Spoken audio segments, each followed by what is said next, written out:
అదొకటి. తర్వాత ఇంకొకటి ఏంటంటే ఈ వివో సంఘాల లీడర్లు కానీ, తర్వాత మీ బుక్ కీపర్స్ కానీ, సిఏలు కానీ కరెక్ట్ ఉన్నారా లేరా అనేది కూడా చూసుకోండి. వాళ్ళు ఫ్రాడ్ చేస్తే మనం ఎంత కష్టపడ్డా కింద లబ్ధి అనేది జరగదు. వాళ్ళకు లబ్ధి జరుగుతలేదు. వాళ్ళకు పర్సనల్గా నా మీద కోపం ఉండని, సీఎం మీద కోపం ఉండని, దివ్య మీద కోపం ఉండని, లేదా మీ మీద కోపం ఉండని, కానీ మన సంఘం యొక్క లక్ష్యాలు, మనం ఇక్కడ నుంచి మేడం మీకు గైడ్ చేస్తున్న అంశాలు ఖచ్చితంగా ఉన్నట్టుగా కిందికి పోవాలి. మిస్గైడ్ చేయొద్దు.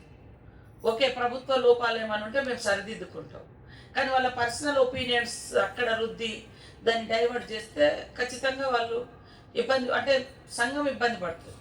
కాబట్టి ఖచ్చితంగా మీకేమైనా డౌట్స్ ఉన్నా, మీకేమైనా డిమాండ్స్ ఉన్నా మీరు ప్రాపర్గా తీసుకొచ్చి దివ్య గారికి ఇవ్వండి, లేదా మన సెల్ఫ్లో ఉండేటువంటి ఇతర ఉద్యోగులు ఉన్నారు వాళ్ళకి ఇవ్వండి, లేదా మేము ఎక్కడో ఒక నేను కూడా కలుస్తూనే ఉంటాను, నాకైనా ఇవ్వండి.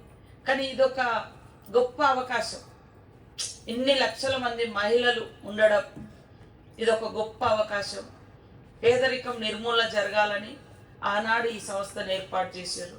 కానీ ఇప్పుడు ఫోకస్డ్గా ఏదో మేమున్నామని కాదు, ఆ రోజు స్టార్ట్ అయ్యేటప్పుడు పట్టుదలగా స్టార్ట్ అయింది, మధ్యలో కొంత గ్యాప్ వచ్చింది. మళ్ళీ ఇప్పుడు మనము ఒక తీరానికి, ఒక ఎండింగ్కి తీసుకెళ్ళి మిమ్మల్ని ఒక దగ్గర వదిలేస్తే ఇంకా వాళ్ళు చూసుకునేటట్టుగా ఉండాలి. ఎంతసేపు మనం రోజు గుర్రాన్ని నీళ్ళ కాడికి